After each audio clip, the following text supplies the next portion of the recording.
Hello everyone. आज से मैं एक न्यू सीरीज शुरू करने जा रहा हूँ, रियल एनालिसिस CSIR NBHM किसी भी एग्ज़ाम के लिए।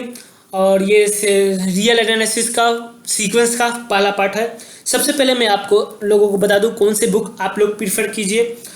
सबसे पहला बुक होगा आपका mathematics analysis by the SC Malik. इसमें क्वेश्चंस विद सॉल्यूशंस मीन्स आपको काफ़ी इजी वे में समझाया भी गया है। और इसमें BSc और MSc कंबाइन है। ऐसे बुक मुझे काफ़ी अच्छे लगते हैं जिसमें BSc और MSc कंबाइन होता है, ताकि एक ही जगह से सारा मटेरियल में समझ सकूं।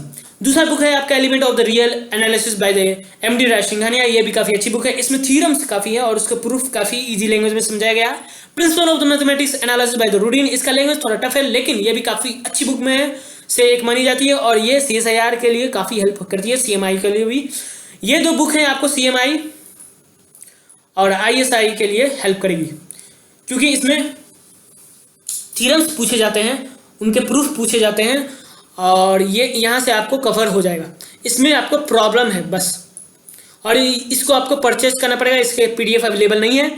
एंड ये इन दो बुकों का PDF आपको अवेलेबल गूगल पर मिल जाएगा, आप लोग सर्च कीजिएगा।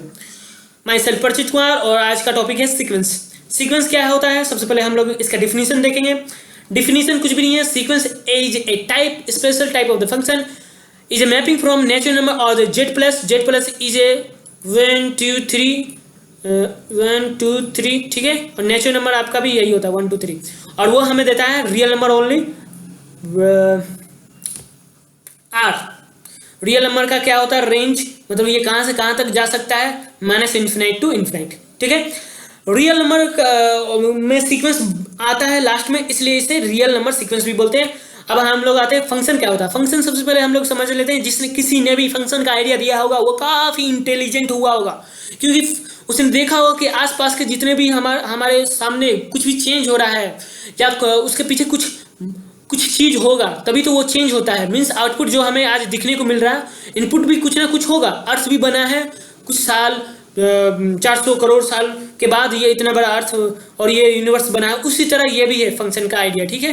फंक्शन का मतलब होगा कुछ भी मुझे वैल्यू चाहिए तो उसमें कुछ ऑपरेशन करना पड़ेगा। उस ऑपरेशन को जहाँ हो रहा है या उसे हम लोग बोलते हैं फंक्शन, ठीक है। यहाँ पर हमारा ऑपरेशन हो रहा है इस फंक्शन में x² भी हो सकता था। x² का मतलब क्या है, जब भी मैं x का वैल्यू यहाँ पर इनपुट डालूंगा या इंजेक्ट करूंगा, यह हमारा बन जाएगा 9।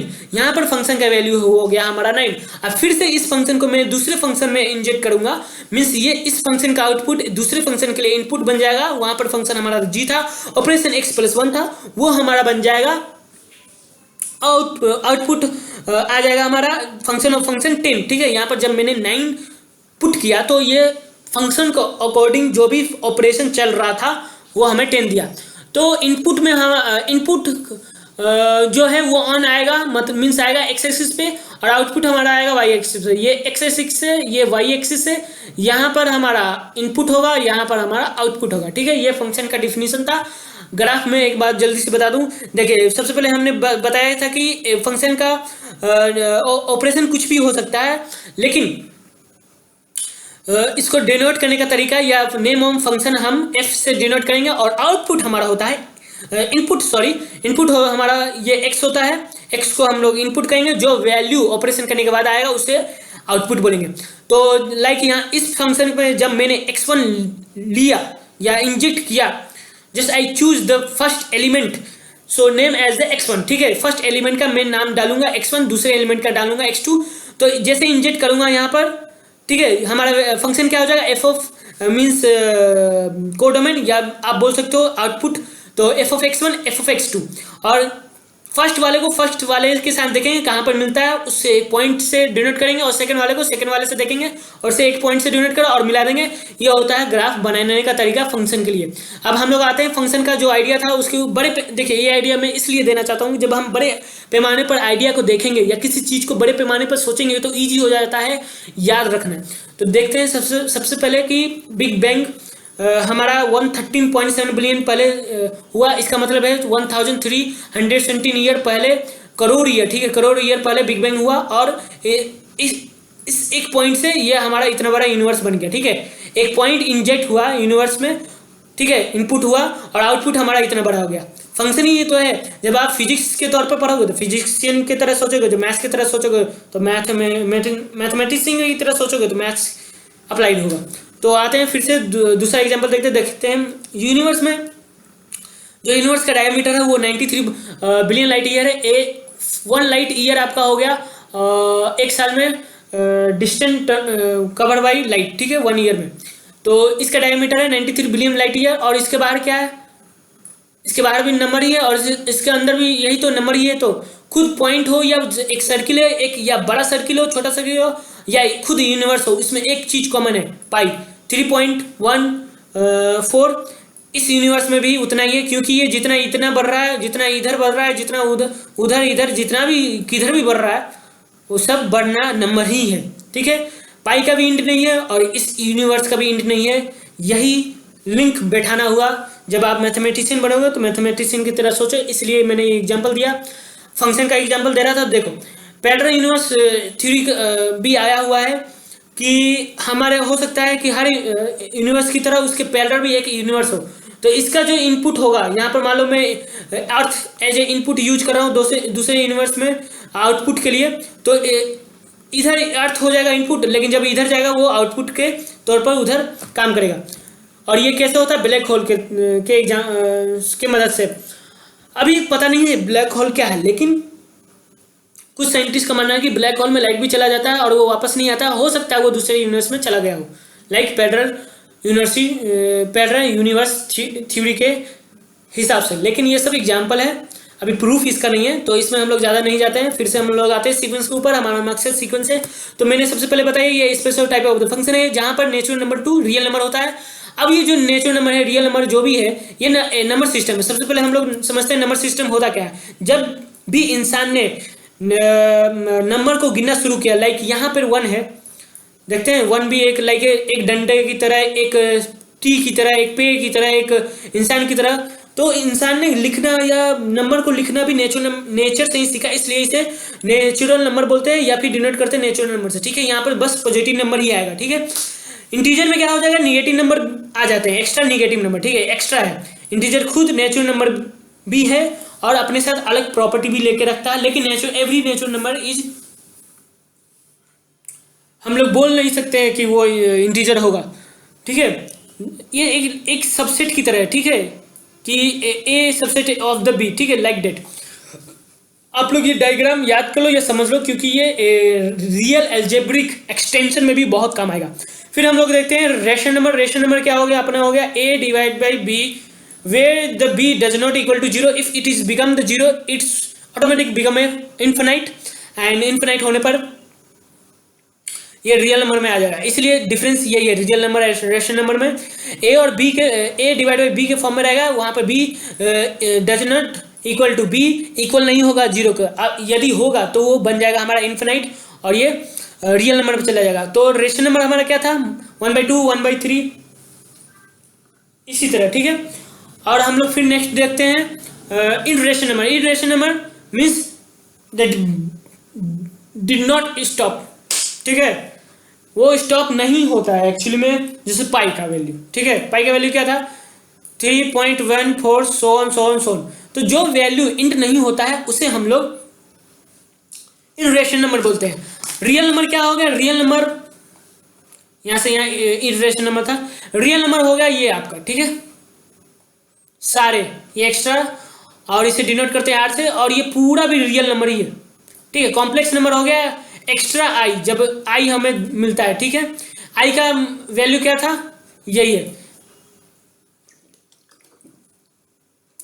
आई का वैल्यू है √(-1), ठीक है। इमेजिनरी नंबर इसे बोलते हैं। खुद कॉम्प्लेक्स नंबर भी रियल नंबर है। देखिए कॉम्प्लेक्स नंबर लिखने का तरीका होता है a + ib, जहाँ a और b रियल नंबर है और इसे बोलते हैं रियल पार्ट, और इन दोनों को मिला के बोलते हैं इमेजिनरी पार्ट, ठीक है। ये आपका वेन डायग्राम है नंबर सिस्टम का। आई होप आप लोग समझ रहे होंगे। अब हम लोग फिर से आते हैं फंक्शन को ग्राफ कैसे बनाते हैं। फंक्शन का ग्राफ कैसे बनाना है, यहाँ पर फंक्शन का एक ऑपरेशन में लिया हूँ 2x + 1, ठीक है, जहाँ पर x वैल्यू नेचुरल नंबर से मैं ले रहा हूँ, ठीक है। आप कुछ भी ले सकते हो क्योंकि ये फंक्शन का ऊपर मैं बता रहा हूँ। तो जब मैंने 1 लिया तो ये 3 आएगा, 2 × 1 + 1 इक्वल टू 3, ठीक है। इसी तरह 2 डाला, ये 4। जो भी वैल्यू में which one I choose that is called the domain. जो भी वैल्यू मैं चूज कर रहा हूँ या जो मैं वैल्यू ले रहा हूँ उसे डोमेन बोलेंगे।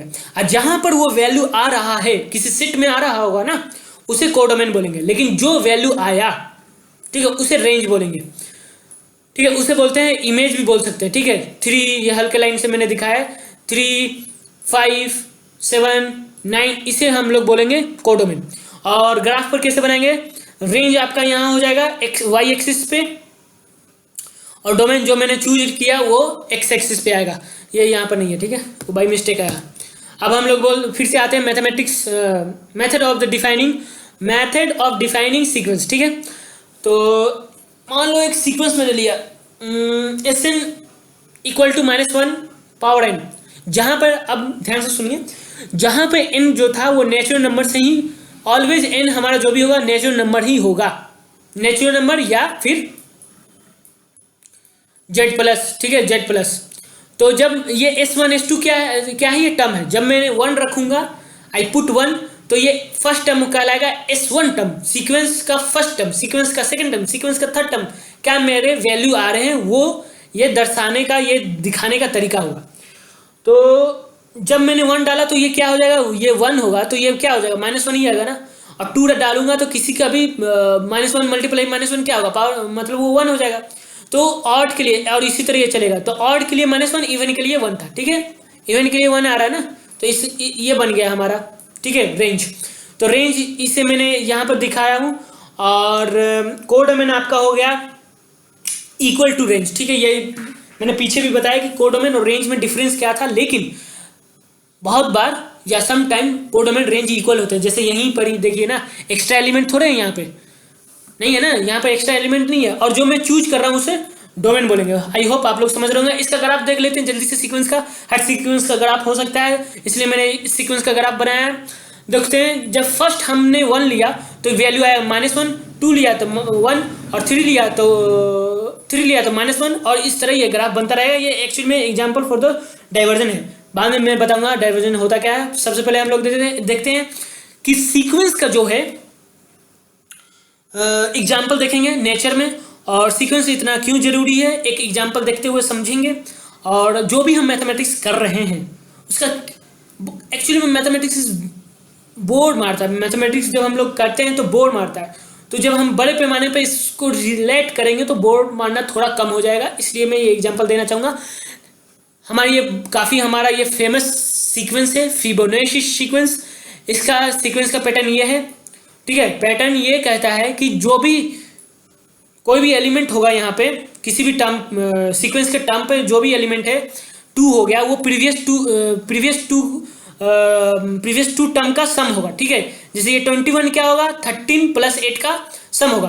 तो इसका फॉर्मूला क्या होता है, और शुड बी सीरीज है ना, सीक्वेंस है ना, सीक्वेंस है ना। तो इसका यहाँ पर जो भी एलिमेंट लूंगा वो बिलोंग्स टू नेचुरल नंबर होगा, नहीं तो जेड प्लस होगा, ठीक है। तो ये फॉर्मूला होता है Sn + 2 = Sn + 1 + Sn, ठीक है। यहाँ पे जब मैंने 1 लिया n के प्लेस पे, तो ये हो जाएगा आपका 3 = St + S1, ठीक है। कहने का मतलब ये है कि थर्ड टर्म मेरा सेकेंड टर्म और फर्स्ट टर्म का, मतलब उसके पहले वाले 2 टर्म का सम होगा, यही है फॉर्मूला। अब हम लोग आते हैं इसके ग्राफ पे। तो जब 0 था तो यहाँ पर था, ठीक है, 1 आया तो यहाँ पर आ गया, 3 आया यहाँ पर, 5 यहाँ, 8 यहाँ, 13 यहाँ, ये हो गया आपका ग्राफ। ये सारे लगभग अप टू यहाँ तक मैंने लिखा हुआ हूँ, आप लोग देख सकते हैं। जैसे 89 कैसे आएगा, उसके पहले वाले दोनों का सम, ठीक है, 4 और 5 9 हो गया, और 3 + 5 8 हो गया, ठीक है। तो इसका ये जो ग्राफ है, कैसे फिबोनाची सीक्वेंस नेचर में काम करता है वो देखते हैं। तो मान लो ये फर्स्ट लेवल है, ये सेकंड लेवल है, ये थर्ड लेवल, ये 4 5 6, ठीक है। तो किसी भी ट्री को बनने पर लेवल होगा, आप लोग देखते होगा धीरे धीरे वो बढ़ता है। तो फर्स्ट लेवल पर उसमें एक ही लीफ आएगा, ठीक है, सेकंड लेवल पर भी एक ही लीफ आएगा, थर्ड लेवल पे वो हो जाएगा दोनों का सम, ठीक है। नेचर भी सीक्वेंस पे चल रहा है, यही मेरा कहने का मतलब है। खुद नेचर भी सीक्वेंस पर ही चलता है, ठीक है। और वो कौन सा सीक्वेंस है, फिबोनाची सीक्वेंस। लास्ट वाला देखिए 8 कैसे आएगा, यहाँ पर 5 है, ठीक है, और ये प्रीवियस था 3, तो 5 और +3 मिलके आपको अगले लेवल का लीफ बताते हैं। तो नेचर में भी यही है। देखिए किसी भी वो ग्राफ मैंने बताया, किसी भी इंसान का भी, ये डोनाल्ड ट्रम्प है जो यूएस के होने वाले राष्ट्रपति, नेचर में भी कान हो गया या कुछ भी हो गया, गैलेक्सी भी हमारा इसी ग्राफ पे काम करता है। देखिए इसी ग्राफ पे गैलेक्सी भी हमारा काम करता है। तो हर नेचर में हम लोग जैसे ये देखिए फूल और ये कुछ भी पैटर्न पे ही ये काम करता है। वो भी सीक्वेंस, वो भी कौन सा, फिबोनाची सीक्वेंस।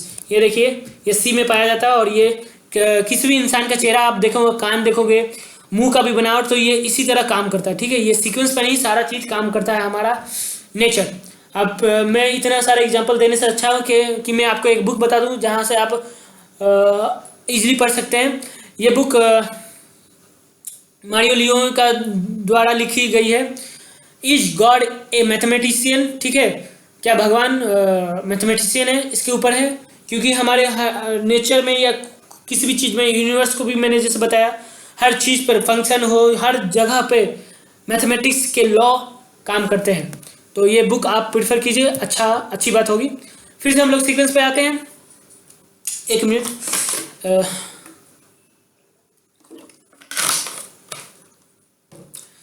देखते हैं सब सीक्वेंस क्या होता है। तो सीक्वेंस को तो मैंने बता दिया, इसका आप लोग बताइए इसका फॉर्मूला क्या होगा, मतलब SN कैसे हम लोग लिखेंगे, कमेंट्स कीजिए और मुझे बताइए इसका लिखने का कैसे होगा, SN टर्म क्या होगा, ठीक है। SN, इसका SN टर्म होगा ना, जैसे वहाँ पर फिबोनाची सीक्वेंस था ना, SN+2 = तो SN+1 + SN, तो इस सीक्वेंस का क्या होगा SN, ठीक है। ये आप लोग मुझे बताइए, ठीक है। 1 0 1 0 1 0 1 0 ये सीक्वेंस हो गया, ठीक है। यहाँ पर फर्स्ट टर्म 1 है, सेकंड टर्म 0 है, और इसमें से मैं इफ सिर्फ 1 1 लेता हूँ तो ये एक और सीक्वेंस बनता है, ठीक है, 1 1 1 1, ठीक है, ये n सीक्वेंस हो गया, ठीक है। SN = यहाँ पर फॉर्मूला n है सीक्वेंस, ठीक है। तो ये 1 1 भी सीक्वेंस है, लेकिन ये किसका था, इसका था, ठीक है, इसलिए इसको सब सीक्वेंस ऑफ दैट एग्जाम्पल बोलेंगे। कहने का मतलब लाइक सेट हो गया, ये A हो गया और ये इसके अंदर B है, ठीक है, तो B is a subset of the A। तो ये जो सीक्वेंस था, मान लो यहाँ पर है वो सीक्वेंस 1 1, तो वो क्या हो गया उस एग्जाम्पल का, उसके अंदर है ना, इसलिए सब सीक्वेंस हो गया। सिंपल सा एग्जाम्पल, सिंपल सा डिफिनीशन था। अब आगे बढ़ते हैं, रेंज ऑफ द सीक्वेंस, यहाँ से और डीप में हम लोग जाते हैं। तो वही सीक्वेंस में फिर से लेता हूँ और नेचुरल नंबर से सिर्फ लूँगा और Z+ से अपना n, ठीक है। तो हम लोग पाते हैं कि फर्स्ट टर्म जो है वो -1 आया, सेकंड टर्म 1 आया, थर्ड टर्म S3 जो है -1 और S4 ये ऑड के लिए, इवन के लिए पहले ही मैंने बताया, इसका ये ग्राफ हो गया। और तो SN इज मैपिंग और function from the natural number, domain मैंने बता दिया, इसको डोमेन बोलते हैं, और वो हमारा देगा रियल नंबर, ठीक है। रियल नंबर में ये है ना, ये -1 1, उससे बोलते हैं हम लोग को डोमेन या रेंज, ठीक है। अब हम लोग आते हैं, सबसे पहले देखते हैं कि इंटरवल क्या होता है। इंटरवल का मतलब होता है किसी भी सबसेट ले लो, वो सेट कोई सा भी एक सेट लोगे वो खुद सबसेट होगा R का, क्योंकि R में से ही हम रियल नंबर्स में ही से ही कोई सेट ले सकते हैं ना, सारे नंबर रियल नंबर ही है। वो वेन डायग्राम मैंने बताया ना। तो कोई सा सेट लेते हैं, सबसेट ऑटोमेटिक R है, और 2 एलिमेंट लेते हैं फ्रॉम S से और 1 एलिमेंट लेते हैं R से, और कंपेयर करते हैं कि X जो हमारा है वो उस पहले वाले एलिमेंट से बड़ा हो और दूसरे वाले से छोटा, डेट मीन्स वो A और B के बीच में होगा, डेट मीन्स X हमारा ऑटोमेटिक S से बिलोंग्स, मीन्स X हमारा S के सेट में ही है, ठीक है। कब, जब ये सेटिस्फाइड हो तभी। तो ये हो गया इंटरवल का डिफिनीशन, ठीक है, मैथमेटिक्स के लैंग्वेज में। लेकिन हम लोग देखते हैं होता क्या है। कहने का मतलब ये है कि जब हमारा जो भी आया रेंज -1 1 कुछ भी आया, एक वैल्यू आ गया x मान लो, वो हमारा लेफ्ट साइड में निगेटिव -1 से बड़ा होगा, नहीं तो इक्वल होगा, और राइट साइड में बड़ा होगा नहीं तो इक्वल होगा, उससे बोलते हैं इक्वल होगा, तब उसे बोलते हैं क्लोज इंटरवल। और लिखने का तरीका होगा इस क्लोज ब्रैकेट में, ठीक है। और ओपन क्या होगा, बड़ा होगा लेकिन इक्वल नहीं होगा, कुछ भी हो जाए -1 तक नहीं जाएगा, हाँ -0.9 तक जा सकता है, और इधर 0.9 तक जा सकता है, जितना भी समझ लो 0.999, लेकिन 1 नहीं होगा, तब उसे बोलते हैं ओपन इंटरवल। और उसे लिखने का तरीका, उसे लिखने का तरीका ओपन इंटरवल में है। ठीक है, जूम करके मैं बताता हूँ। देखो यहाँ पर जब मैंने 1 2 डाला तो मेरा वैल्यू क्या आया, -1, मीन्स -1 तक जा रहा है। ठीक है, लेकिन इक्वल भी है, ठीक है, और बड़ा भी है, कुछ भी वैल्यू आ जाए यहाँ पर तो एग्जैक्ट -1 ही है ऑलवेज। कुछ ग्राफ में ऐसे ग्राफ चेंज होते हैं, फ्रीक्वेंसी उसका चेंज होगा, तब हमारा क्लोज इंटरवल का, तब हम लोग क्लोज इंटरवल के मायने असल में समझ पाएंगे। यहाँ पर हमारा चेंज ने एक्चुअली में नहीं हो रहा है, एग्जैक्ट वही था, इसलिए ये लिखने का तरीका हो गया। मतलब ये समझ रहे हो ना आप लोग, ये लिखने का तरीका हुआ। लेकिन हाँ, उससे छोटा जा रहा था। मान लो मेरा ग्राफ यहाँ से, मतलब यहाँ से बीच में से होते जाता, तो मतलब -1 से बड़ा है। ठीक है, लेकिन -1 नहीं है। ठीक है, यही कहने का मतलब था। ये क्यों इंपॉर्टेंट है, देखो जब क्लोज होगा तभी बाउंडेड होगा। ठीक है, ये मैं आगे बताऊंगा कि बाउंडेड क्या होता है और वो क्यों काम करता है। लेकिन एक बात याद रखना, क्लोज होगा तो बाउंडेड होगा, बाउंडेड होगा लिमिट होगा तभी कन्वर्जन होगा। ठीक है, आगे आते हैं। अब हम लोग देखते हैं बाउंडनेस ऑफ द सीक्वेंस। ठीक है, बाउंडनेस ऑफ द सीक्वेंस समझने से पहले हम लोग समझेंगे कि अपर बाउंड लोअर बाउंड क्या होता है, बाउंडनेस ऑफ द सीक्वेंस या एनी सेट का। ठीक है, सीक्वेंस क्या है, सेट ही है ना, तो इसलिए हम लोग यहाँ पर मेंशन किए हैं ये वाला boundedness of any sequence, any subset of the R. ठीक है, तो अपर बाउंड क्या होता है, लोअर बाउंड क्या होता है। मान लो कोई सेट है, ठीक है, पहले मैं सिंपल एक सेट में आपको बता दूं अपर और लोअर बाउंड।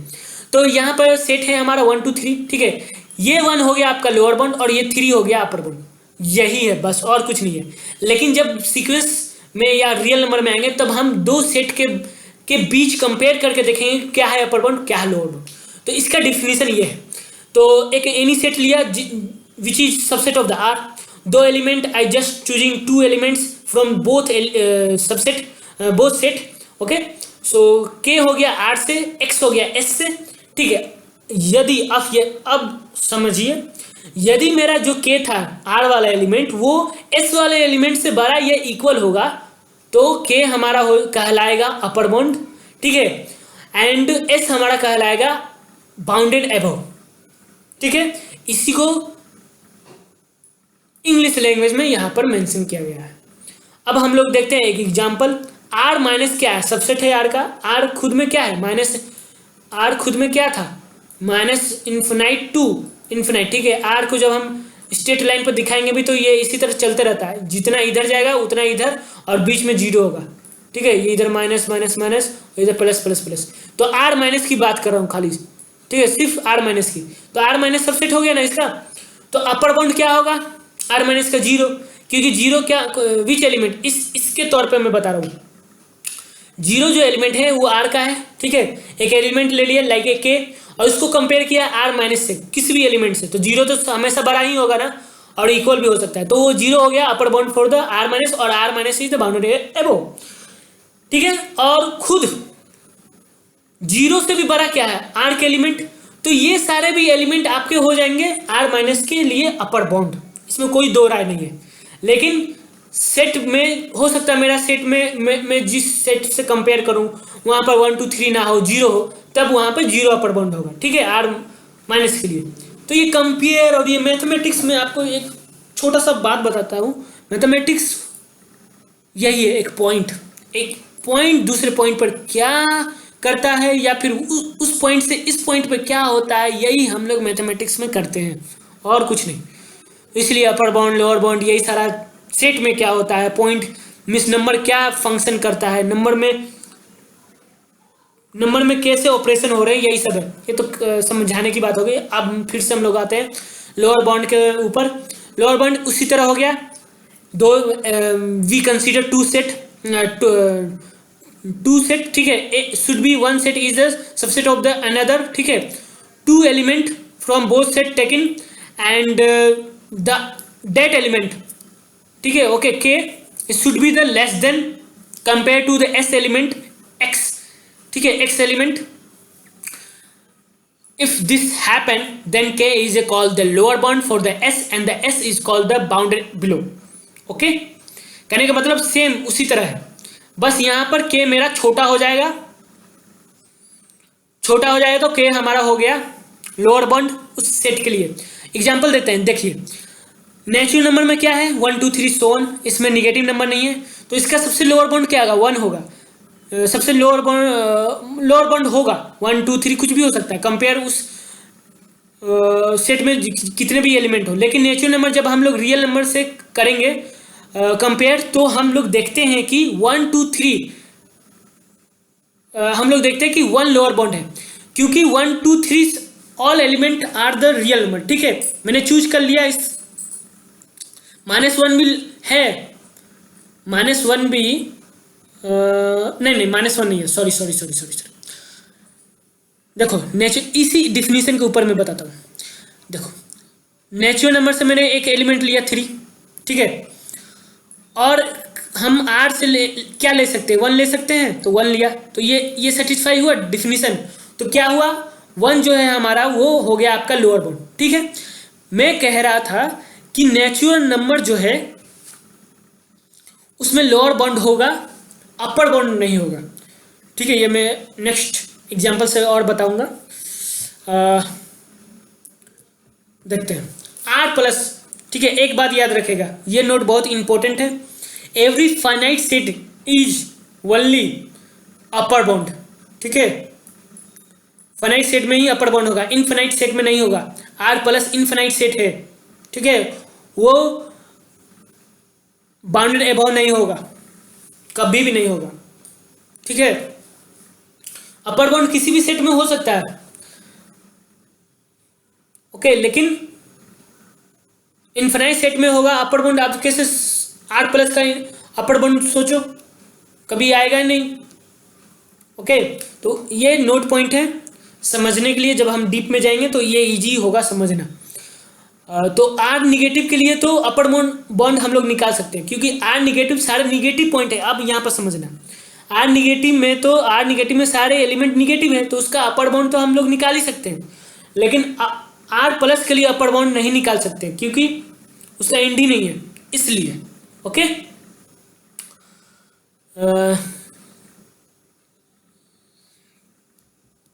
अब हम लोग देखते हैं सुप्रीमम और इंफीमम।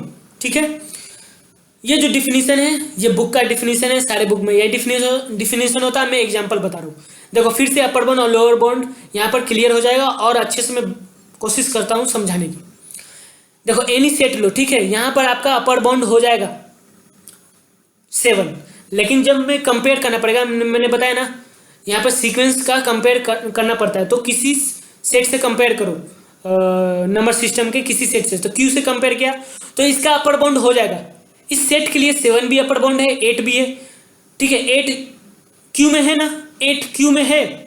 ठीक है, जब इससे कंपेयर करता हूँ इस डिफिनीशन के अनुसार, तो मेरा जो 8 है वो किसी भी एलिमेंट से बड़ा ही है ना, लाइक ऐसे, तो 8 हो गया अपर बाउंड। लेकिन 92 भी होगा उसी तरह, 33 भी। लेकिन लीस्ट अपर बाउंड क्या होगा, लीस्ट अपर बाउंड होगा 7, क्योंकि 7 खुद इसमें भी है और इधर भी है। आई होप यहाँ से आपका क्लियर हो रहा होगा कि अपर बाउंड लोअर बाउंड हर सेट में तो होंगे, लेकिन प्रॉपर्टी जो होगा कहीं कहीं सेम नहीं होते हैं। ठीक है, सुप्रीमम इसलिए काफ़ी हेल्प करता है डिफिनीशन को और क्लियर करने में। तो सुप्रीमम ये कहता है कि सबसे लीस्ट, सबसे छोटा अपर बाउंड क्या है। सबसे छोटा अपर बाउंड 7 होगा, क्योंकि 7 Q में भी है। अपर बाउंड तो कुछ भी हो सकता है, मैंने बताया था ना, यहाँ पे किसी सेट में भी हो सकता है, कहीं भी हो सकता है, लेकिन जब कंपेयर करेंगे तब वहाँ पे वो डिफिनीशन काम में आएगा, जो ये डिफिनीशन यहाँ पर मैंने जो बात कही है। ठीक है, अब आते हैं लोअर बाउंड में, इंफीमम का मतलब ग्रेटेस्ट लोअर बाउंड, सबसे बड़ा लोअर बाउंड। तो यहाँ पर सबसे एक सेट लेता हूँ 1 3 7, और ये एक सबसेट हो गया नेचुरल नंबर का। तो नेचुरल नंबर में सबसे छोटा एलिमेंट क्या होगा 1, और उसका कंपेयर करूंगा दूसरे एलिमेंट्स से। ठीक है, 1 से। और यहाँ पर लकली यहाँ पर भी देखो, इस सेट के लिए नेचुरल नंबर कोई सा भी नंबर लोगे, सबसे छोटा 1 से भी छोटा, 1 से छोटा नहीं होगा, नेचुरल नंबर में 1 ही होगा। तो देखो यहाँ पर R भी मैं ले सकता था। ये आप लोग मुझे बताओ कि इस सेट के लिए जब मैं R लूंगा, ठीक है, R लूंगा तो क्या होगा इंफीमम। ठीक है, यहाँ मैंने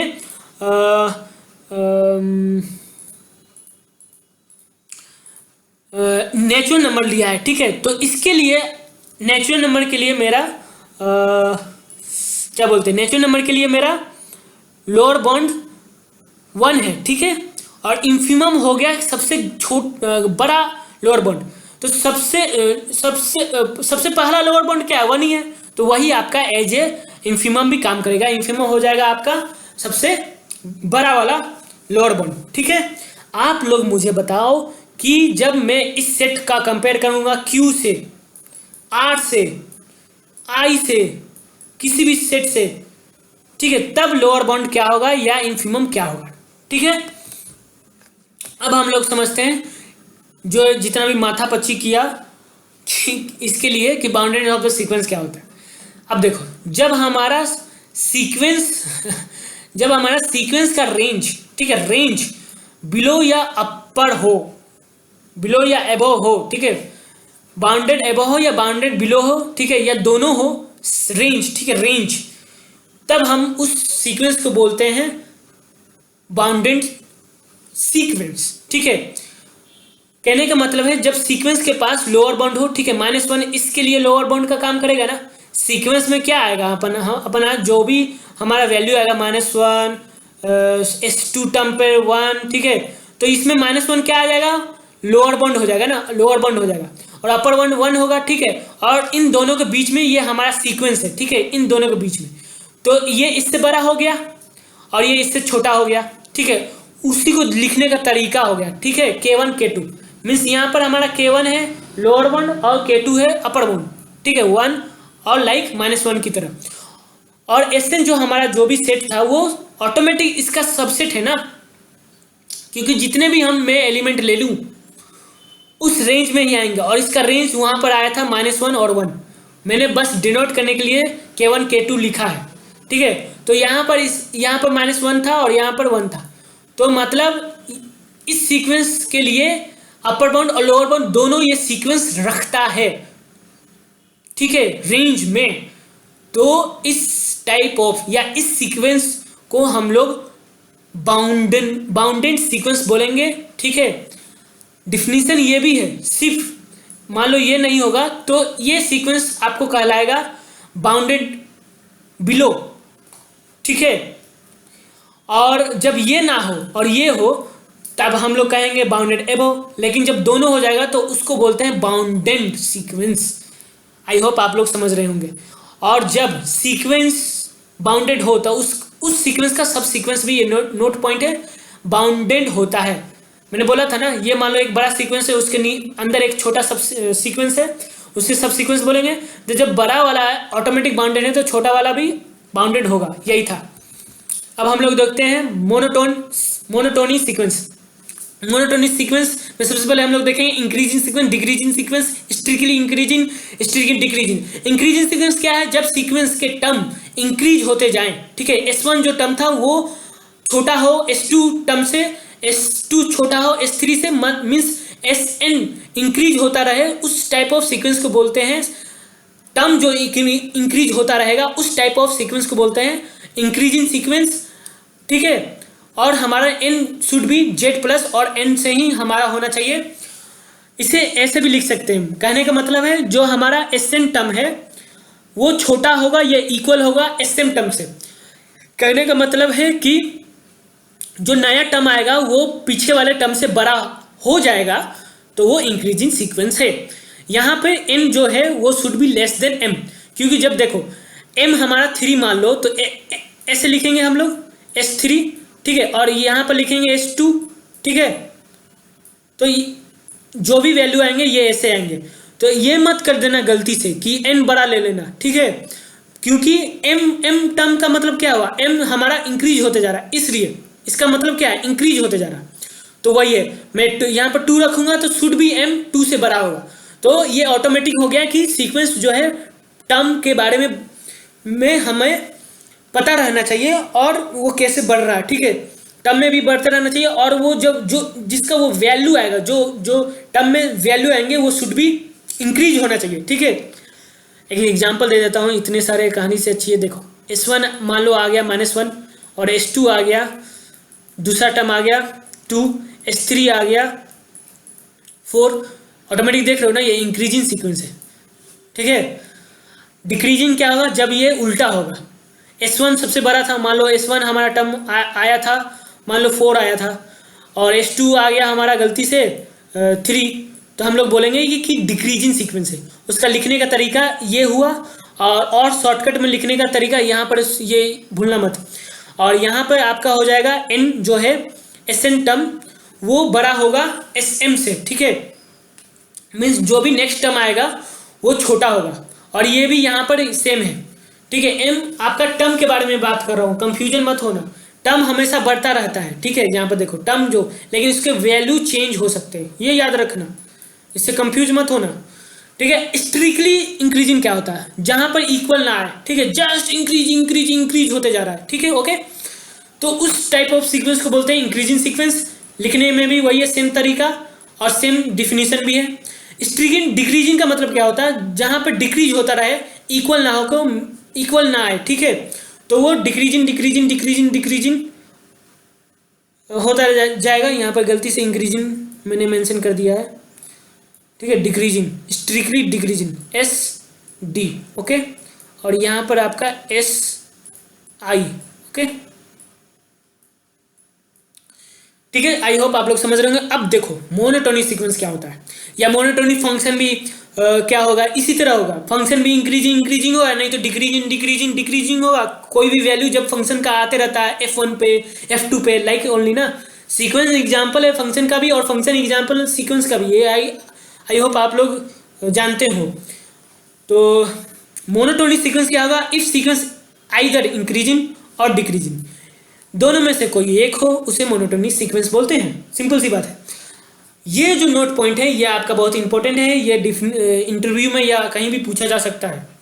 जब हम लोग देखते हैं इंक्रीजिंग सीक्वेंस में, हम लोग देखते हैं कि जब ये बढ़ रहा है, ठीक है, ये Sn सीक्वेंस हो गया, ठीक है, टर्म है इसका, तो इसलिए इसमें S1 जो था हमारा इन्फिमम का काम करेगा। क्योंकि इन्फिमम क्या है, इन्फिमम ये है कि लोअर बाउंड, ठीक है। इसके इस ये आप एक देख रहे हो ना, एक टाइप का सीरीज चल रहा है, तो एक टाइप का एलिमेंट है, ठीक है। यहाँ पर क्या था, S1 छोटा था, S2 से छोटा, फिर S3 से, ठीक है। तो S1 जो है वो आपका लोअर बाउंड हो जाएगा, ठीक है। सिंपल सी बात। इस सेट में Sn जो सीक्वेंस है वो एक समझो सेट है, इसमें कुछ एलिमेंट है S1 S2 S3, ठीक है। उसमें S1 क्या हो जाएगा, वो आपका सबसे छोटा एलिमेंट होगा, तो लोअर बाउंड है। तो सबसे जब छोटा है, ठीक है, तो लोअर बाउंड हो गया, और वो इन्फिमम होगा क्योंकि ग्रेटेस्ट लोअर बाउंड वही था, ठीक है। सबसे बड़ा लोअर बाउंड वही था, तो वो इन्फिमम हो जाता है। ये याद रखना है, इंक्रीजिंग सीक्वेंस में इन्फिमम का काम होता है, और वो बाउंडेड बिलो होता है। और डिक्रीजिंग सीक्वेंस में क्या होगा, ऐसे बढ़ता रहेगा, तो यहां पर क्या होगा, यहां पर आपका बाउंडेड एबोव होगा ये सीक्वेंस, और S1 आपका सुप्रीमम का काम करेगा। सुप्रीमम मतलब लीस्ट अपर बाउंड, ठीक है, लीस्ट अपर बाउंड। S2 भी अपर बाउंड है इस सीक्वेंस के लिए, S3 भी है, ठीक है, लेकिन लीस्ट सबसे लीस्ट अपर बाउंड क्या होगा, S1 होगा, ओके। S1 सुप्रीमम कहलाएगा किसका, इस सीक्वेंस का, किसके लिए, डिक्रीजिंग सीक्वेंस के लिए, और ये सीक्वेंस आपका कहलाएगा बाउंडेड एबोव, ओके। अब मैं, ये बहुत इंपॉर्टेंट है, कभी कभी एग्जाम, स्टेट लेवल के एग्जाम में पूछ भी सकता है और पूछता भी है। तो monotonic sequence either bounded above and bounded below and bounded above, कहने का मतलब है वो दोनों में से एक ही होगा, ये नहीं कि कुछ भी नहीं होगा, ठीक है, एक होगा ही होगा, नॉट ऑसिलेट, ओके। कभी कभी सीक्वेंस ऐसा अप डाउन होता है, उसे ऑसिलेटरी सीक्वेंस बोलते हैं, ठीक है। ये एक टर्म है, मैं बाद में आपको डिफाइन करूंगा। कहने का मतलब है कि मोनोटोनिक सीक्वेंस जो है वो इन दोनों में से एक तो होगा ही, बाउंडेड बिलो होगा, नहीं तो एबोव होगा ही होगा, यही था कहने का मतलब, ठीक है। आई होप आप लोग इंजॉय आप लोगों ने किया होगा मेरा ये सेशन।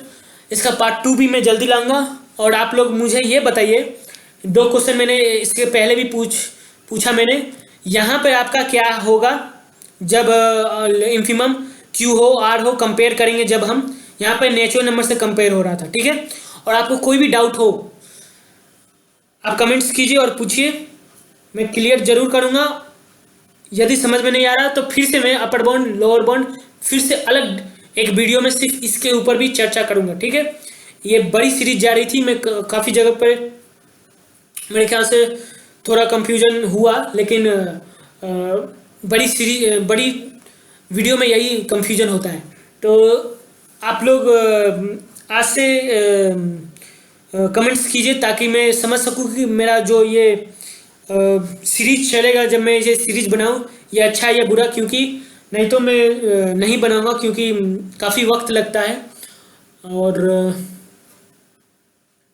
काफ़ी मटेरियल को इकट्ठा भी करना पड़ेगा। और मैं आप लोगों से भी एक कहना चाहूँगा कि आप लोग भी मुझे मेरे जीमेल पे वीडियो बना के भेज सकते हैं। मेरा जीमेल है कुमार परचित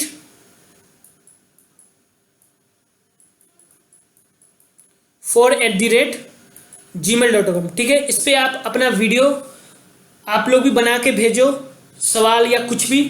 अभी मैं सीक्वेंस मैंने जस्ट शुरू किया है, तो आई होप आप लोग सीक्वेंस के ऊपर ही अपना सारा फोकस बनाए रखो।